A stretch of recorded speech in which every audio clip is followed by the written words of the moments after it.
তন্ময় মণ্ডলের রচিত একটি ভৌতিক কাহিনী কালো ছায়া। এই গল্পটি সম্পূর্ণ কাল্পনিক, বাস্তবের সঙ্গে এর কোনো মিল নেই। রাত ছিল কার্তিক মাসের শেষ সপ্তাহ। শীত পড়তে শুরু করেছে। গ্রামের দক্ষিণ প্রান্তে পুরনো একটি বন ধ্বংস হয়ে এখন একটি পরিত্যক্ত মাঠে রূপ নিয়েছে। এই মাঠের পাশেই একাকী একটা পোড়োবাড়ি, যেটা নিয়ে অনেক কাহিনী প্রচলিত। সেই পোড়োবাড়ি নিয়ে গ্রামের লোকেরা বলে, সন্ধ্যা নামলেই সেখানে নাকি একটা কালো ছায়া ঘুরে বেড়ায়। কেউ দেখেছে, কেউ শুনেছে, আবার কেউ আর ফিরে আসেনি। রানা গ্রামের কলেজ পড়ুয়া ছেলে। আধুনিক চিন্তাধারার, ভূতে প্রেতে বিশ্বাস করে না। বন্ধুরা মজা করেই একদিন বলে, রানা, যদি সাহস থাকে, রাত 12টায় ওই পোড়োবাড়ির সামনে একা 1 ঘন্টা দাঁড়িয়ে থাকো। রানা হেসে রাজি হয়ে যায়। ভূত ফুত কিছু না, সব মানুষের কল্পনা, বলে সে। রাত 12টা। অন্ধকার চারপাশে। এক হাতে টর্চ, অন্য হাতে ফোন। রানা পোড়োবাড়ির সামনে দাঁড়িয়ে। আশপাশে শুনশান নীরবতা। টিকটিকির শব্দটা পর্যন্ত কানে বাজে। প্রথম 20 মিনিটে কিছুই হয় না। রানা হাসে, এতটুকু ভালো লাগছে না। ঠিক তখনই টর্চটা হঠাৎ বন্ধ হয়ে যায়। রানা লাইট না জ্বলতেই ফোনের ফ্ল্যাশ অন করতে যায়, কিন্তু ফোনটাও বন্ধ।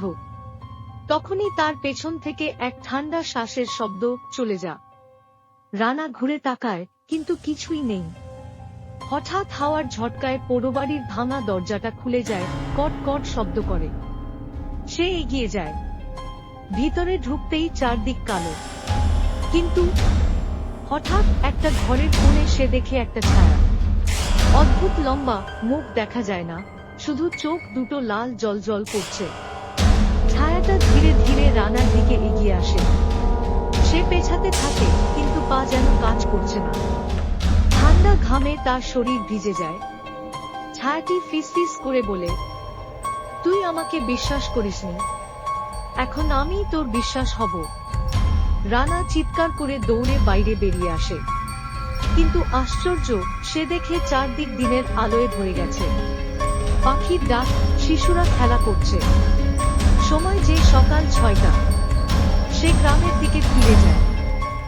সবাই অবাক, তুই রাতে কোথায় ছিলি?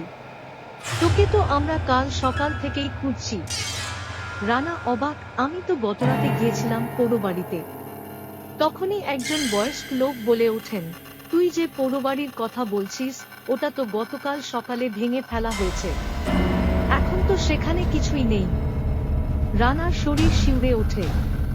সে পেছনে তাকায়। মাঠ ফাঁকা। কোন বাড়ি নেই, কোন ছায়াও নেই। কিন্তু তার ফোনের গ্যালারিতে তখনও একটা ছবি, একটা কালো ছায়া লাল চোখে তাকিয়ে আছে ঠিক তার দিকে।